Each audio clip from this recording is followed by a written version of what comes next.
Hi there. I just wanted to show my progress so far. I've got quite a bit done. Just need to connect it up and attach the leads on the end, power leads. They're going onto a thicker gauge connection on the back end. But I've got to connect up the boards. To begin, I'll only be running with one of these. I'm connecting up to 5 of the coils, see how it goes, and if everything's okay, then everything's alright, I'll connect up the other one then. But this is like a resistor board, which the resistors, the 1K resistors connect up to just different values I can just clip onto.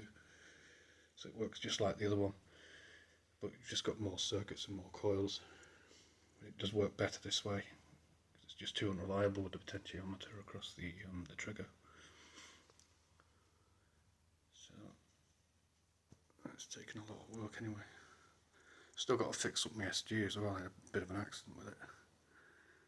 A couple of the magnets went flying, so I'm going to fix that thing to sell from the back up again. But at the moment it's just this thing. So I thought I'd show you that anyway.